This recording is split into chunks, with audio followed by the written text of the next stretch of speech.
अल्हम्दुलिल्लाहि रब्बिल आलमीन वस्सलातु वस्सलामु अला सय्यिदिल मुरसलीन अम्मा बाद फ़अऊज़ु बिल्लाहि मिनश शैतानिर रजीम बिस्मिल्लाहिर रहमानिर रहीम अस्सलातु वस्सलामु अलैका या रसूलल्लाह व अला आलिका व अस्हाबिका या हबीबल्लाह अस्सलातु वस्सलामु अलैका या नबिय्यल्लाह व अला आलिका व अस्हाबिका या नूरल्लाह। प्रिय प्रिय इस्लामी भाइয়েরা, মাদানী চ্যানেলের দর্শকবৃন্দ, আরও একটিবার আপনাদেরকে অনুষ্ঠান শানে নজুলে স্বাগতম জানাচ্ছে নবী রহমত শফি উম্মত সাল্লাল্লাহু তাআলা আলাইহি ওয়া আলিহি ওয়াসাল্লাম এর হাদিসে পাক, যে ব্যক্তি দুনিয়াতে অধিক হারে দরুদ শরীফ পাঠকারী হবেন, কিয়ামতের দিন আল্লাহ তাআলা তাকে আপন আরশের ছায়া দান করবেন। রাসূল মুকাররম সাল্লাল্লাহু আলাইহি ওয়াসাল্লাম ইরশাদ করেছেন যে রমজান আল্লাহর মাস, শাবান আমার মাস। এদিকে উলামায়ে কেরাম কিতাবের মধ্যে এই কথাটি শিক্ষা দিয়েছেন এবং লিখেছেন এই কথাটি যে শাবানুল মুআজ্জামের এই প্রিয় মাসকে দরুদের মাস বলা হয়ে থাকে। তো এই দরুদের মাসে বিশেষভাবে আপনার অভ্যাস আর আপনার আমলসমূহ কিছু ব্যাপক রুটিন সহকারে চেঞ্জ করার মাধ্যমে, কিছু পরিবর্তন আনার মাধ্যমে, দ্রুততার সাথে অধিক হারে সেই আংশিককে অধিকের মধ্যে পরিবর্তন করার মাধ্যমে নবী পাক সাল্লাল্লাহু আলাইহি ওয়াসাল্লামের জাতে আকদাসের উপরে অধিক হারে দরুদ পড়া অভ্যাস বানিয়ে নিন। সল্লু আলাল হাবিব সাল্লাল্লাহু তাআলা আলা মুহাম্মদ সাল্লাল্লাহু আলাইহি ওয়া আলিহি ওয়াসাল্লাম সালাতান ওয়া সালামান আলাইকা ইয়া সাইয়্যিদি ইয়া রাসূলুল্লাহ ওয়া আলা আলিকা ওয়া আসহাবিকা ইয়া হাবিবাল্লাহ। ধারাবাহিক শানে নজুল আপনারা উপভোগ করছেন। আমরা আমাদের এই অনুষ্ঠানে বিশেষ কোনো একটি বিষয় নিয়ে একটি আয়াতে মোবারকার নির্বাচন করি, আর সে আয়াতে মোবারকার শানে নজুলের সাথে সাথে তার সাথে সম্পৃক্ত আরও হাদিসে তাইয়্যিবা আর অসংখ্য রেওয়ায়াত আমরা এখানে শোনার এবং বুঝার চেষ্টা করি। আজ যে আয়াতে মোবারকার আমরা নির্বাচন করেছি, সূরা আহজাব 22 নম্বর পারা থেকে আয়াতে মুবারকা এর বাছাই। আর আজকে আমাদের বিষয় মুসলমান পুরুষ ও নারীর মধ্যে এমন কোন গুণ, ভালো গুণ থাকা দরকার যেগুলোর কারণে আল্লাহর কাছ থেকে, আল্লাহর বারেগাহ থেকে তাকে উত্তম পর্যায়ের পুরস্কারে পুরস্কৃত করা দরকার। তো সে 10টি গুণ, আর সেগুলোর আজিমুশান পুরস্কার, যেগুলোর আলোচনা আল্লাহ তাআলা সূরায়ে আহজাবের আয়াতে মুবারকা 35 নম্বরে ইরশাদ করেছেন।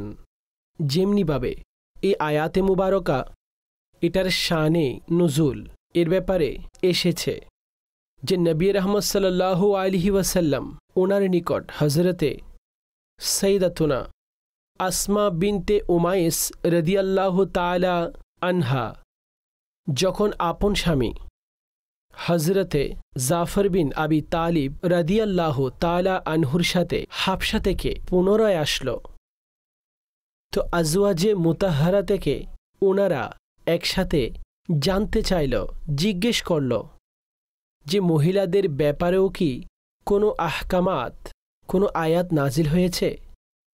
তো তিনি বললেন না। তো হযরতে আসমা রাদিয়াল্লাহু তাআলা আনহা হুজুর পুরনূর সাল্লাল্লাহু আলাইহি ওয়া আলিহি ওয়াসাল্লামের কাছে আরজ করলেন, ইয়া রাসূলুল্লাহ সাল্লাল্লাহু আলাইহি ওয়া আলিহি ওয়াসাল্লাম, মহিলারা তো বড় ক্ষতির মধ্যে রয়েছে। ইরশাদ করলেন, কেন মহিলারা ক্ষতির মধ্যে রয়েছে? তো আরজ গুজার করলেন, ইয়া রাসূলুল্লাহ সাল্লাল্লাহু আলাইহি ওয়াসাল্লাম, তাদের আলোচনা কোরআনে উত্তম রূপে আসেই না, যেমনিভাবে পুরুষদের আলোচনা হয়। তো এর উপর এই আয়াতে কারিমা নাজিল হল। আর এই আয়াতে কারিমার মধ্যে আল্লাহ তাবারক ওয়া তাআলা পুরুষদের সাথে সাথে মহিলাদের সে আজিমুশান নিদর্শনসমূহ, সে আজিমুশান গুণাবলী এবং আলামতসমূহ বয়ান করেছেন যে এমন কোন ভালো গুণ রয়েছে আর এমন কোন ভালো গুণের অধিকারী ওই মহিলারা যে আল্লাহ তাআলা তাদেরকেও আজিমুশান পুরস্কারসমূহ দান করে থাকেন। যেমনিভাবে সূরায়ে আহজাব আয়াত নাম্বার ৩৫ পারা ২২ আল্লাহ তাআলা ইরশাদ করেন, বিসমিল্লাহির রহমানির রহিম, ইন্নাল মুসলিমিনা ওয়াল মুসলিমাত ওয়াল মুমিনিনা ওয়াল মুমিনাত ওয়াল কানিতিনা ওয়াল কানিতাত ওয়াস সাদিকিনা ওয়াস সাদিকাত ওয়াস সাবিরিনা ওয়াস সাবিরাত ওয়াল খাশিঈনা ওয়াল খাশিআত ওয়াল মুতাসাদ্দিকিনা ওয়াল মুতাসাদ্দিকাত والصائمين والصائمات والحافظين فروجهم والحافظات والذاكرين الله كثيرا والذاكرات أعد الله لهم مغفرة وأجرا عظيما। এখানে আল্লাহ তাআলা সে সকল পুরুষ আর মহিলাদের গুণাবলীসমূহ বয়ান করেছেন আর স্পষ্টভাবে এটা বর্ণনা করে দিলেন যে মহিলা পুরুষের সাথে সাথে মহিলাদেরকেও আল্লাহ সেই ফজিলত দান করেছেন। নিঃসন্দেহে মুসলমান পুরুষ, মুসলমান নারী, ঈমানদার পুরুষ আর ঈমানদার মহিলা, অনুগত পুরুষ আর অনুগত মহিলা, সত্যবাদী পুরুষ আর সত্যবাদী এমন মহিলা, ধৈর্য ধারণকারী এবং ধৈর্য ধারণকারিণী, নম্রতাকারী আর নম্রতাকারিণী, দানশীল পুরুষ এবং দানশীল নারী, রোজা পালনকারী আর রোজা পালনকারী মহিলা, আপন লজ্জাস্থান হেফাজতকারী আর হেফাজতকারিণী নারী, আল্লাহকে অধিক স্মরণকারী পুরুষ আর স্মরণকারিণী মহিলা, এই সকলের জন্য আল্লাহ পুরস্কার আর বড় সওয়াব তৈরি করে রেখেছেন। সুবহানাল্লাহ। এখানে ওই মহিলাদের সন্তুষ্টির জন্য আর তাদের অন্তরের খুশির জন্য যে যারা বারেগাহে রিসালতে এসে আরজ করল, ইয়া রাসূলুল্লাহ সাল্লাল্লাহু আলাইহি ওয়াসাল্লাম, কুরআনের মধ্যে তো পুরুষদের আলোচনায় আসছে, মহিলাদের তো আলোচনা নেই। তো আল্লাহ তাআলা পুরুষের সাথে সাথে ওই মহিলাদেরও আলোচনা ইরশাদ করলেন। মাদানী চ্যানেলের দর্শক, কুরআনে পাক অথবা হাদিসে তাইয়্যিবা বেশিরভাগ ক্ষেত্রে সম্বোধন পুরুষদের মাধ্যমে ইরশাদ করা হয়েছে। অনেক এমন সম্বোধন রয়েছে যেখানে স্পষ্ট পুরুষদের ব্যাপারে, অর্থাৎ মুজাক্কারের সিগা ব্যবহার করা হয়েছে, আর তাতে প্রকাশ্যভাবে মহিলাদের এই ভিত্তিতে আলোচনা নেই। কিন্তু এটা দ্বারা কোনোভাবেই এটা উদ্দেশ্য নয় যে মহিলারা এই আলোচনা থেকে বিচ্ছিন্ন অথবা মহিলাদের জন্য কোনো আলোচনাই নেই, অথবা যেখানে আল্লাহ তাআলা পুরুষদের গুণাবলী বর্ণনা করতে গিয়ে তাদের জন্য পুরস্কারের কথা বলেছেন, তো এটা দ্বারা কোনোভাবেই এটা উদ্দেশ্য নয় যে মহিলারা এর অন্তর্ভুক্ত নয়। হ্যাঁ, অবশ্যই যেগুলোর মধ্যে মহিলাদের আলাদাকরণ মজুদ রয়েছে, অথবা যেই কাজ মহিলাদের জন্য আবশ্যিকই নয়, শুধুমাত্র খাস পুরুষদের জন্য। এখন কুরআনে স্পষ্ট রয়েছে আকিমুস সালাত, নামাজ পড়ো, তো এই নামাজ পুরুষের জন্য রয়েছে, মহিলাদের জন্য। কুরআনে ওয়াতুজ যাকাতের আলোচনাও করা হয়েছে, যাকাত দাও, তো এই যাকাত পুরুষও দিবেন, এই যাকাত মহিলারাও দিবেন। কুরআনে পাকে স্পষ্টতার সাথে বর্ণনা করা হয়েছে ইন্নাল্লাযীনা আমানু ওয়া আমিলুস সলিহাত, নিঃসন্দেহে যারা ঈমান এনেছে এবং ভালো কাজ করেছে তাদের জন্য ওই বাগান রয়েছে, জান্নাত রয়েছে। তো এখানে যদিও বা মুজাক্কারের সিগা উল্লেখ করা হয়েছে, কিন্তু এটা দ্বারা এটা উদ্দেশ্য নয় যে যেটা শুধুমাত্র পুরুষদের জন্য, বরং এটা দ্বারা উদ্দেশ্য সমস্ত মানুষের জন্য, পুরুষ এবং নারীও, সবাই যারা এই শরীয়তের মধ্যে অন্তর্ভুক্ত রয়েছে, সে ঈমানদার পুরুষ হোক অথবা সে ঈমানদার নারী হোক, সে আমলে সালেহকারী পুরুষ হোক, সে নেককার পবিত্র পুরুষ হোক অথবা সে নেককার পবিত্র নারী হোক, সে এই ফজিলতের মধ্যে প্রবেশ করে। হ্যাঁ, অবশ্যই এখানে কিছু নির্দিষ্ট আহকাম যা শুধু পুরুষের সাথে সম্পৃক্ত, আর পুরুষদের ব্যাপারেই তাদেরকে সম্বোধন করা হয়েছে। তো এতে মহিলারা অন্তর্ভুক্ত হবে না। জুমা পুরুষের জন্য, এটা পুরুষের জন্যই হুকুম। তো এটা পুরুষের জন্যই হুকুম। মসজিদে উপস্থিত হওয়া পুরুষের জন্য, তো এটা পুরুষের সাথেই সম্পৃক্ত হলো, মহিলাদের সাথে সম্পৃক্ত নয়। স্ত্রীর ভরণ পোষণ খরচ এটা পুরুষের দায়িত্ব, তো এটা নারীদের সাথে সম্পৃক্ত নয়। এই কাজ, এই বিষয়টি পুরুষের সাথে সম্পৃক্ত। কিন্তু সাধারণ যে শর্তসমূহ বর্ণনা করা হয়েছে তার মধ্যে যদিও বা মুজাক্কারের সিগা থাকে, যদিও বা পুরুষের ব্যাপারে আলোচনা রয়েছে, কিন্তু এটা দ্বারা উদ্দেশ্য আসলে মূলত পরিপূর্ণ পুরুষ এবং মহিলা উভয় দুজনেই এখানে ফজিলতের মধ্যে তারা অন্তর্ভুক্ত এবং সেই ফজিলতের মধ্যে তারা আওতাধীন হয়ে যায়। তো এখানে আল্লাহ তাআলা তারপরও ব্যাপকতার সাথে আলাদা আলাদা সে সিফাতগুলোকে বর্ণনা করতে গিয়ে, সে বিষয়গুলো স্পষ্ট করতে গিয়ে, যেটা শুধুমাত্র নেকির কাজ পুরুষ করছেন, যদি এই নেকির কাজ মহিলারা করতেন তাহলে তাদের জন্য কতটুকু পুরস্কার তৈরি করে রেখেছেন। আর আল্লাহ তাআলা সেগুলোর ব্যাপারে এই আয়াতে মুবারকা নাজিল করে সেগুলো এই সুসংবাদ দান করে দিলেন। এখানে প্রথম বিষয় বর্ণনা করা হলো ইন্নাল মুসলিমিনা ওয়াল মুসলিমাত, নিঃসন্দেহে মুসলমান পুরুষ এবং মুসলমান নারী, মুসলমান পুরুষ এবং মুসলমান নারী, মূলত এই সমস্ত পুরস্কার এগুলোর সবকিছু তো মুসলমানদের জন্যই, এগুলো ইসলাম ওয়ালাদের জন্যই। কিন্তু এখানে সাথে সাথে ইন্নাল মুসলিমিনা ওয়াল মুসলিমাত ওয়াল মুমিনিনা ওয়াল মুমিনাত, এখানে আলাদাভাবে বর্ণনা করা হয়েছে মুসলমানদেরকেও আর মুমিনকেও। মাদানী চ্যানেলের দর্শক এখানে একটি কথা আরজ করতে চাচ্ছি যে এই উভয়ে ইসলাম এবং ঈমান, এতে পার্থক্য নেই। যেটা ঈমান সেটা ইসলাম, যেটা ইসলাম সেটা ঈমান। হ্যাঁ, অবশ্যই কিছু দিক বিবেচনায় এখানে পার্থক্য করা হয়েছে। আর এটা কোন বিবেচনায় আলাদা করা হয়েছে? ইসলাম দ্বারা উদ্দেশ্য সাধারণভাবে প্রকাশ্য আহকামসমূহ হয়ে থাকে। ইসলাম দ্বারা উদ্দেশ্য মানুষের সে অনুসরণ করা, অনুকরণ করা, এই সমস্ত বিষয়াদি। অর্থাৎ ইসলাম মস্তক নত করে মেনে নেওয়া।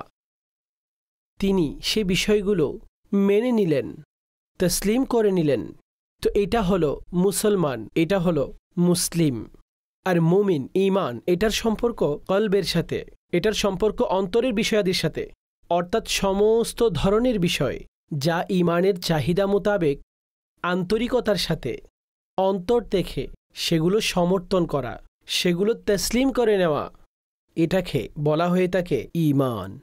এমনিতে সাধারণভাবে ঈমান এবং ইসলামের মধ্যে পার্থক্য নেই, বরং এখানে একটি পার্থক্য বর্ণনা করা হয়েছে। বরং এটাকে সহজভাবে বুঝে নিন।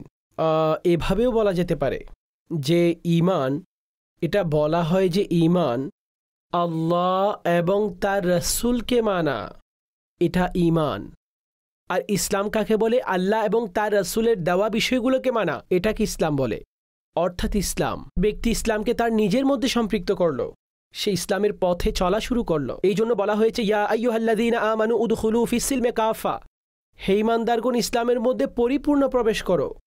অর্থাৎ ইসলামের বিষয়াদি আহকামসমূহ, এই বিষয়গুলো নতশিরে মেনে নিয়ে তার উপর ব্যক্তি আমলকারী হয়ে যাবে আর এটার অনুসরণ, অনুগতকারী কাজ শুরু করে দিবে। তো প্রথম সিফাত বর্ণনা করা হয়েছে ইসলাম, আর দ্বিতীয় গুণ বর্ণনা করা হলো ঈমান।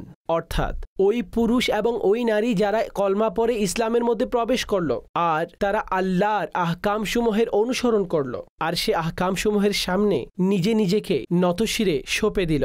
ঈমান দ্বারা উদ্দেশ্য হলো সেই পুরুষ এবং সেই নারী যারা আল্লাহর ওয়াহদানিয়ত এবং নবী করিম সাল্লাল্লাহু আলাইহি ওয়াসাল্লামের রিসালাত, এই বিষয়সমূহের সত্যায়ন করলো আর সমস্ত দ্বীনের প্রয়োজনীয়তা সেগুলো মানল, সেগুলো তসলিম করল।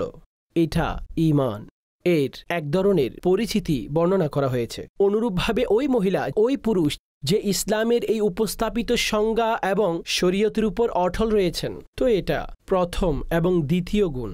পরবর্তীতে এরপরে যা ইরশাদ করা হয়েছে, তৃতীয় যে কথাটি বর্ণনা করা হয়েছে, ওয়াল কানিতিনা ওয়াল কানিতাত, এই গুণটি বর্ণনা করা হয়েছে। কানিতিন অর্থাৎ অনুগত্যকারী, অনুসরণকারী, অর্থাৎ ওই পুরুষ এবং ওই নারী যারা ইবাদতের মধ্যে নিয়োজিত থাকাটাকে ইখতিয়ার করে নিলেন আর সেগুলোর সীমা এবং শর্তসমূহের সাথে প্রতিষ্ঠা করল, এমন অনুগত এবং অনুসরণ করল যে তার মধ্যে নাফরমানির অথবা তরক করার অথবা অলসতার অথবা অনীহার কোনো সন্দেহই রইল না। অর্থাৎ সে এমন অনুগত হল যে যার মধ্যে নাফরমানি সংক্রান্ত বিষয় আসলো না, যাতে ছেড়ে দেওয়ার বিষয়গুলো আসবে না। উদাহরণস্বরূপ, যেমন আজকাল সাধারণভাবে মানুষের একটি অবস্থা হয়ে থাকে, নির্দিষ্ট দিন আসলো, নামাজ পড়ে, দিন চলে গেল, নামাজও ছেড়ে দিল। আচ্ছা যাই হোক, মক্কা মদিনায় গেল, তো নামাজি মক্কা মদিনায় আসলো, বলে থাকে এখানে এসে নামাজ না পড়লে তো কোথায় গিয়ে পড়ব, নামাজ তো পরিপূর্ণ পড়বে সেখানে গিয়ে, পড়ে, নিয়মিতভাবে পড়ে, কিন্তু সেখানে এতটাই পাখা নামাজি, দেশে পুনরায় ফিরে আসলো, তো এখানে এমন ঘুমের সাথে তন্দ্রাচ্ছন্ন, যাকে হয়তো ঘুম থেকে তোলার অ্যালার্ম এখনো পর্যন্ত তৈরি করা হয়নি, অর্থাৎ অলসতা, অলস, বিবেচনাহীন।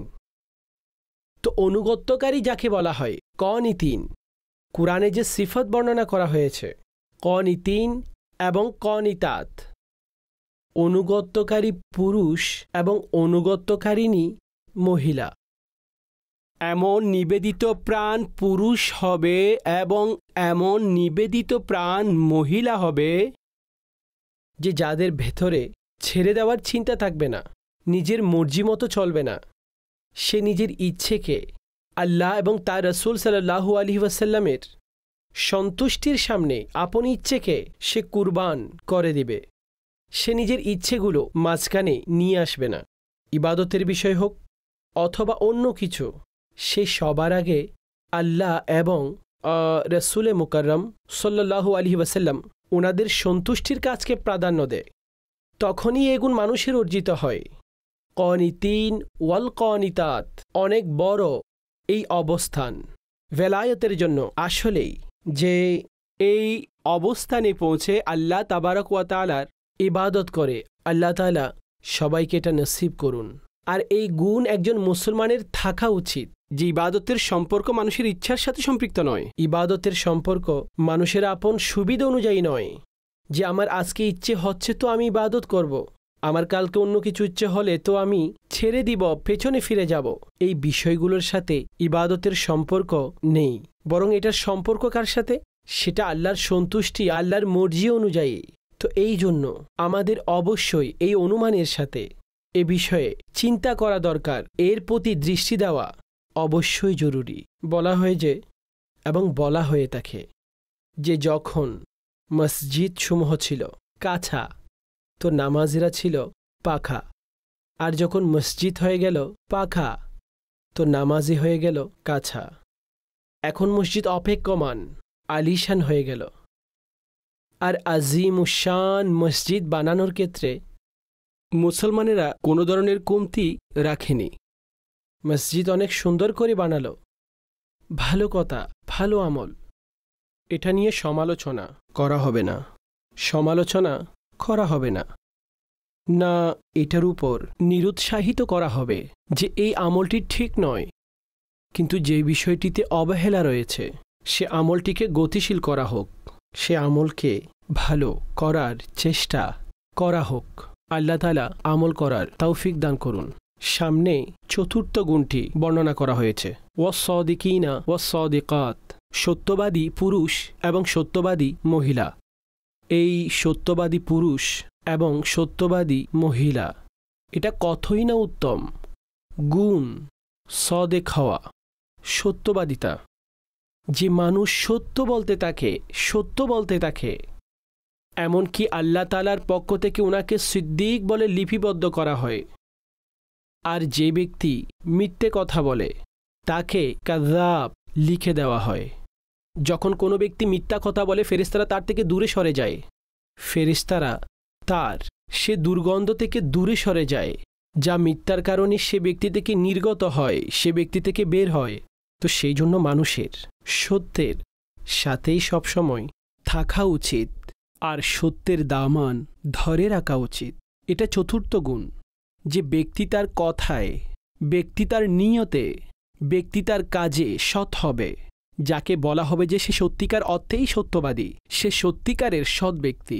এরপর যে সিফতটি বর্ণনা করা হয়েছে ওয়াসসাবিরিনা ওয়াসসাবিরাত, আর সে ধৈর্য ধারণকারী পুরুষ এবং সে ধৈর্য ধারণকারিণী মহিলা, অর্থাৎ আল্লাহ তাবারক ওয়া তাআলা এর অনুসরণের জন্য, সন্তুষ্টির জন্য অনুসরণের মধ্যে মজবুত থাকা এবং নিষেধাজ্ঞা থেকে বেঁচে থেকে মুসিবতের সময় কোনো পেরেশানি আসলে, এই ধরনের কোনো বিষয় তার সম্মুখে আসলে সেগুলোর উপর অস্বস্তি এবং অসন্তুষ্টি প্রকাশ না করা।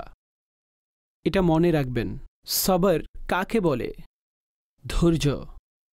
ধৈর্য হচ্ছে প্রথম আঘাতের সময়কাল, এটাই সবরের সময়।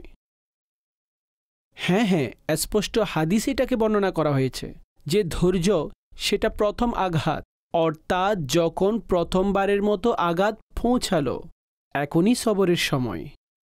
এটা নয় একেবারে চিৎকার চেঁচামেচি করে উঠল, এখন আর কি বা বাকি আছে, এখন আর কি অবশিষ্ট আছে, কি বা এখন আর বাকি আছে, শেষে এসে বলছে আমি সবর করছি, তো ক্ষমা করবেন, এখন আর কি বা হতে পারে। কিন্তু আপনি সবরের দরজা পরিপূর্ণ করেননি, আপনি সবরের সে ক্যাটাগরিতে প্রবেশ করতে পারেননি, বরং অস্বস্তি, আপত্তি ইত্যাদির কারণে অনেক সময় মাযাল্লাহ সুম্মা মাযাল্লাহ মানুষ নিজের ঈমান থেকে অনেক সময় হাত ধুয়ে বসে। আচ্ছা, এখানে আরেকটি কথা আরজ করছে, মুসিবতের সময় সবরের সাথে সাথে আল্লাহর অনুসরণ, এর মধ্যে লেগে থাকা, অনুগত্যকারী কাজ করতে থাকা, এটাও সাথে জরুরি আমল। অর্থাৎ এমনটা নয় যে মানুষ মুসিবতের বিষয়টিতে তো ধৈর্য ধারণ করবেই, কিন্তু এমন হলো যে মুসিবত আসলো তো সে নেক আমলেই ছেড়ে দিল, নেক আমলই তরক করে দিল। সাধারণ অভ্যেসের মধ্যে যে নেকিসমূহ অর্জন করতে থাকে, কিন্তু যখন কোনো পেরেশানি সৃষ্টি হয়ে গেল, এখন সময় হলো যে ব্যক্তি আল্লাহর নিকট আরও বেশি নিকটে চলে যাওয়া, আল্লাহর বারেগাহে চলে যাওয়া, সিজদাকারী হয়ে যাওয়া, রবের বারেগাহে অনুতাপ এবং বিনয়ের সাথে ঝুঁকিয়ে দেওয়া, আর নিজের মস্তককে ঝুঁকিয়ে দেওয়া আল্লাহর বারেগাহে, ভীতি সহকারে দোয়া করা আল্লাহর বারেগাহে, আপনার দরবারে এসে গেছে, আর আপনি এই বিপদ থেকে নিষ্কৃতি দানকারী, আপনি মুসিবতসমূহ দূরীভূতকারী, আপনি অশান্ত অন্তরের শান্তিদানকারী, অন্তরসমূহের পরিপূর্ণতা এবং প্রশান্তি স্থাপনকারী আপনি। ইয়া আল্লাহ, আমার অন্তরে শান্তি দান করুন। কারো মৃত্যুতে আপনি শোকাহত, রবের কাছে দোয়া করুন, অন্তরের পরিপূর্ণতা এবং প্রশান্তির জন্য দোয়া করুন, আল্লাহর বারেগাহে ঝুঁকে যান। বন্দেগীর আসল কাজ তো এটাই। এমনটা নয় যে মানুষ এমন অবস্থায় আরও বিপথে চলে যাবে, আরও পশ্চাৎপদ হবে, বরং কোনো বুজুর্গ থেকে জিজ্ঞেস করা হলো যে এই মানুষের উপর মুসিবত আসে, তো এই কোন মুসিবতকে তার পরীক্ষা বলা হবে, আর কোন মুসিবত তার জন্য আযাব বলা হবে? মুসিবত তো আসতে থাকে, কোনো সময় আমরা মানুষের মুসিবতকে আযাব বলে দিই, কোনো সময় পরীক্ষা বলে দিই। এটার আলামত কি হয়ে থাকে, এটার নিদর্শন কি হয়ে থাকে? তিনি একটি সুন্দর কথা ইরশাদ করলেন, যে জিনিস তোমাকে, যে বিষয়টি আল্লাহর নিকটবর্তী করে দেয়, আল্লাহর নিকটবর্তী করে দেয়, তো সেটা তোমার জন্য পরীক্ষায় বলা হবে। আর যেটা আরও দূরে সরিয়ে দেয়, অতঃপর আরও আযাবের মধ্যে তুমি যুক্ত হয়ে গেলে, তো এই জন্য মুসিবতের সময়ও আল্লাহ তাবারক ওয়া তাআলার কাছে প্রার্থনা করা উচিত। আল্লাহ তাবারক ওয়া তাআলার বারেগাহে নিজেই নিজেকে উপস্থিত রাখুন। আরও ইরশাদ করা হলো ওয়াল খাশিঈনা ওয়াল খাশিআত, এই বিনয়কারী পুরুষ এবং বিনয়কারিণী মহিলা। বিনয়কারী পুরুষ নিজেই নিজেকে কিছু মনে করে না এমন, অনুতাপ বিনীত হওয়ার দামান ধরে আছে। এই পুরুষ এবং এমন মহিলা, তাদের শান কতটা আলাদা। এটা ওই 10 গুণের মধ্যে একটি গুণ।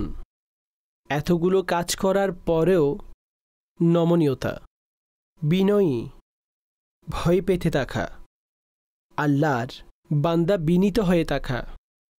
আসলে আমরা কিছুই করতে পারি না, আমরা যতই বড় হই না কেন, কিন্তু আল্লাহর বান্দা আমরা আল্লাহরই বান্দা।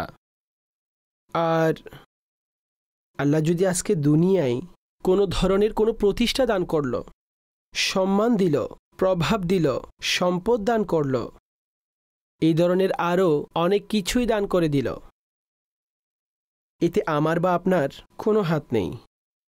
এটাকে আল্লাহর অনুগ্রহ জানবেন, আল্লাহর অনুগ্রহ। যদি সেটা নিজের অর্জন মনে করেন, তাহলে আপনি বুঝে নেবেন যে আমরা ধ্বংসের দিকে চলে যাচ্ছি।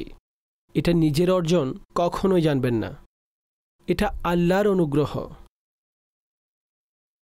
আল্লাহর অনুগ্রহ আরও তো অনেকেই রয়েছে, এত এত লোক রয়েছে আমাদের থেকেও অধিক যোগ্য এবং পরিপূর্ণ, অনেক শারীরিক দিক থেকেও অধিক উত্তম, চেহারা দর্শনীয় উত্তম। কিন্তু আল্লাহ যদি এই প্রতিষ্ঠা আপনাকে দিয়ে থাকেন, আল্লাহ এই জিনিস, এই প্রতিষ্ঠা আপনাকে দিয়ে থাকেন, তো এটা রবের অনুগ্রহ। রবের এই অনুগ্রহের উপরে উনার আরও বিনীত বান্দা হয়ে যাওয়া। আর যে আল্লাহর জন্য বিনয় এখতিয়ার করে নেই, আল্লাহ তার মর্যাদা বাড়িয়ে দেন, তাকাব্বুর, অহংকারে আসলে মানুষ কিছুই করতে পারে না। তাকাব্বুর কিংবা গর্ব অর্থাৎ অন্যকে ছোট জানা, নিজের মোকাবেলায় নিজেকে এতটা বড় এবং দামি আর অন্যকে ছোট জানা। কিন্তু মাদানী চ্যানেলের দর্শক, এখানে আমরা কারো বিষয়ে কোনো এইভাবে বলবো না যে অমুক পুরুষ কিংবা অমুক মহিলা মানুষকে ছোট মনে করে, মানুষকে ছোট বলে জানে। যদি তার মধ্যে বিষয়টি থাকে তাহলে সেটা তার বিষয়, কিন্তু আমরা কারো ব্যাপারে এই ধরনের ধারণা করব না। আমরা নিজেও বোঝার চেষ্টা করছি, আর মিশে এই মাদানী চ্যানেলের স্ক্রিনের মাধ্যমে আমরা এই কোরআন হাদিসের কথা এইভাবে বোঝার চেষ্টা করছি, নিজেকে বোঝানোর চেষ্টা করছি যে যদি আমাদের এই অন্তরের মধ্যে কোনো মন্দ থাকে, সংশোধন করব, সংশোধনের দিকে আমরা চলে আসি। তো এই অবস্থায় বিনয়কারী পুরুষ আর বিনয়কারিণী মহিলা, আরও যাদের ব্যাপারে ইরশাদ করা হয়েছে যে ওয়াল মুতাসাদ্দিকিনা ওয়াল মুতাসাদ্দিকাত, আর দানশীল পুরুষ এবং দানশীল মহিলা, এই গুণটিও বর্ণনা করা হয়েছে। দানশীল পুরুষ এবং দানশীল মহিলা, এখানে যাকে আল্লাহ তৌফিক দিয়েছেন, যাকে আল্লাহ দিয়েছেন আল্লাহর রাস্তায় খরচ করে, আর যতটুকু পুরুষের জন্য সওয়াব, মহিলাদেরও এইভাবে এগিয়ে আসা উচিত। জি হ্যাঁ, মহিলাদেরও এখানে সওয়াব নেওয়া উচিত, অগ্রগামী হওয়া উচিত। আপন সম্পদ থেকে আল্লাহর রাস্তায় খরচ করা উচিত, যা আপনার আছে। আর যদি আপনার কাছে নাই থাকে, আপনি বলেন যে আমার কাছে তো নেই, আমার কাছে যা কিছু আছে তা আমার স্বামীর, তো ঠিক আছে, স্বামীর অনুমতিতে খরচ করতে পারেন, স্বামীর দেওয়া অনুমতি অনুযায়ী খরচ করতে পারেন। আর যদি তাও না হয়, তো স্বামীকে তো বোঝাতে পারেন, আপনার ঘরের মুহরিম ভাইকে তো বোঝাতে পারেন আপনার সম্মানিত মা বাবাকে তো বোঝাতে পারেন। আপন পরিবারে যদি আমরা দেখি, এক বোন যদি সম্পদের দিক থেকে দুর্বল হয় তাহলে আরেক বোন তো সবল হয়, তাকে তো আপনি বোঝাতে পারেন। জি হ্যাঁ, হাদিসে পাকের মধ্যে ইরশাদ করা হয়েছে, আদ-দালু আলাল খাইরি কাফাইলিহি, নেকির কাজে রেহনুমাই করা, দালালত করা, বলা, এটা এমনই যেমন কাজ সম্পাদনকারীর জন্য সওয়াব রয়েছে, তাকেও তেমন সওয়াব দেওয়া হবে, তার জন্য ততটা পুরস্কার এবং সওয়াব রয়েছে। তো এইভাবে নেই নিজের কাছে, তো অন্যকে উৎসাহ প্রদানের এই কাজ করুন, এতেও সওয়াব পাবেন ইনশাআল্লাহুল আজিজ, অবশ্যই পাবেন। তো এইটি একটি নেকির কাজ। আরও একটি কথা, অনেক মহিলা এমন রয়েছেন স্বর্ণালঙ্কার তাদের কাছে জমা থাকে, তারা জাকাত দেয় না, আর বলে যে আমাদের উপর জাকাত যদিও বা থাকে তো আমরা কোথায় আয় করি, আমাদের কাছে তো টাকা নেই, আর এই স্বর্ণগুলো তো আমরা রেখেছি, সেগুলো পরি, আর জাকাত কোথায় আমরা বের করে দিব, কোত্থেকে বের করব? দেখুন, আপনার কাছে থাকা স্বর্ণালঙ্কার যদি আপনার মালিকানায় মজুদ থাকে, আর সে স্বর্ণালঙ্কার এই শরীয়ত মোতাবেক যে সেটার উপর জাকাত আবশ্যিক হয়, তাহলে এই ওজর চলবে না যে আমার কাছে ক্যাশ ছিল না তো এই জন্য আমি জাকাত দেইনি, এই আপত্তি চলবে না। দুনিয়া থেকে চলে যেতে হবে। আমাদের অর্জিত এই স্বর্ণালঙ্কার এগুলো আমাদের সন্তানরা ব্যবহার করবে, তাদের পরে না জানি এগুলো আর কারা কারা ব্যবহার করবে। যেখান থেকে জাকাতের ২.৫% আমরা বের করে দিচ্ছি না, আর বাছিয়ে বাছিয়ে রাখছি, সেখানে ৯৭.৫ কিংবা সমস্ত অংশ, এখানে ৯৭.৫ কি সমস্ত ১০০ অংশই এগুলো মানুষ নিয়ে যাবে। কিন্তু আযাব কার হবে? যে এগুলোকে জমা রাখত এবং এগুলোর জাকাত আদায় করত না। কুরআনে পাকে আল্লাহ পাক ইরশাদ করেছেন, সেই সম্পদ পুরানো হবে, জাহান্নামের আগুনে পুরানো হবে, তাদের পিঠে পেছনে শাস্তি দেওয়া হবে সেখানে, আর বলা হবে এগুলো জমা করতে তোমরা, এগুলোই তোমাদের সম্পদ, নাও আযাবের শাস্তি নাও, নাও এটার আযাব। তো সেই মানুষের জন্য আযাব, শাস্তি শরীয়ত মোতাবেক যদি সেই ক্যাটাগরির স্বর্ণালঙ্কার থাকে, তো যদিও বা ক্যাশ না থাকে, জাকাত তার জন্য আবশ্যিক হয়ে যায়। হ্যাঁ, স্বামীর নিজের মর্জিতে দিতে চাইলে ঠিক আছে, স্ত্রীর অনুমতিতে স্বামী জাকাত দিয়ে দিবে, কিন্তু স্বামীর তার জন্য আবশ্যিক নয় এটা জাকাত দেওয়া। সাধারণভাবে স্বামী পরিশোধ করে, কিন্তু অনেক সময় স্ত্রীর কাছে ভালো পরিমাণের সম্পদ থাকে, স্বর্ণালঙ্কার হিসেবে থাকে, আর স্বামী অস্বীকার করে, দেয় না, আর স্ত্রীটা বুঝেন যে হয়তো তিনি এটার উপরই আবশ্যিক, সেও দিচ্ছে না আমিও দিচ্ছি না। তো এই অবস্থায় সেই মহিলাকে, সেই স্ত্রীকে নিজেকে পরিশোধ করতে হবে। তো আল্লাহ তাআলা সে মহিলাদের কথাও উল্লেখ করেছেন, যে মহিলারা সাদকাকারিনী মহিলা হন আর সাদকাকারী পুরুষ। ইরশাদ করলেন, ওয়াস-সাইমিনা ওয়াস-সাইমাত, আর রোজা পালনকারী পুরুষ এবং রোজা পালনকারিনী মহিলা, ওয়াল হাফিজিনা ফুরুজাহুম ওয়াল হাফিজাত, আর নিজেকে সংরক্ষণ করল, নিজেকে পবিত্র, নিজের অবয়ব সেটা সংরক্ষণকারী পুরুষ, আর এটার হেফাজতকারিনী মহিলা। ওয়াযাকিরিনা আল্লাহ কাসীরান ওয়াযাকিরাত, আর আল্লাহকে অধিক হারে স্মরণকারী পুরুষ আর অধিক হারে স্মরণকারিণী মহিলা। এই 10টি গুণ যেগুলোকে সংক্ষেপে সংক্ষিপ্ত আকারে বর্ণনা করার চেষ্টা করেছে, এই 10টি গুণের উপরে আল্লাহ তাআলা কোন আজিম উশান পুরস্কার দিয়েছেন।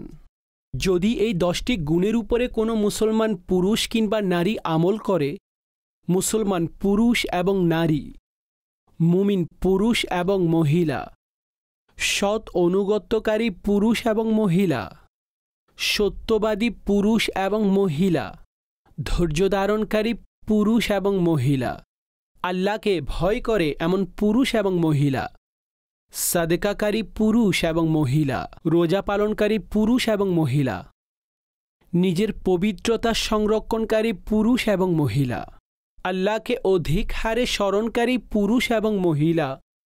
আল্লাহ কোন পুরস্কার তাদের জন্য রেখেছেন? আ'আদ্দাল্লাহু লাহুম মাগফিরা, আল্লাহ তাদের জন্য মাগফিরাত তৈরি করে রেখেছেন, তাদের জন্য ক্ষমা রেখেছেন। মাগফিরাত সব কিছু মাফ করে দেওয়া, সব কিছু মিটিয়ে দেওয়া, আর তাদেরকে আল্লাহর জান্নাতে প্রবেশ করিয়ে দেওয়া।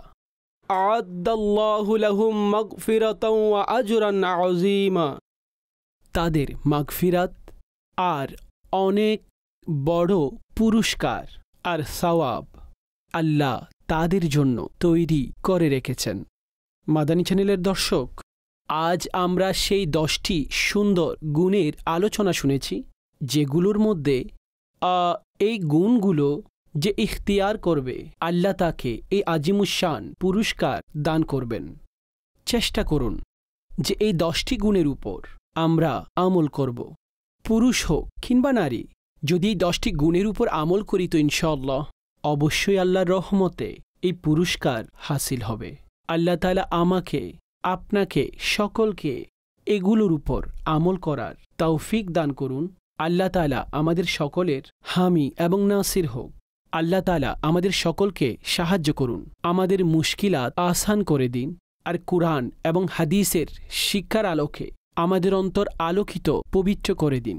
আর এগুলোর উপর আমল করার আপনাকে আমাকে তৌফিক দান করুন। আমিন। বিজাহিন নবিয়্যিল আমিন সাল্লাল্লাহু তাআলা আলাইহি ওয়া আলিহি ওয়াসাল্লাম।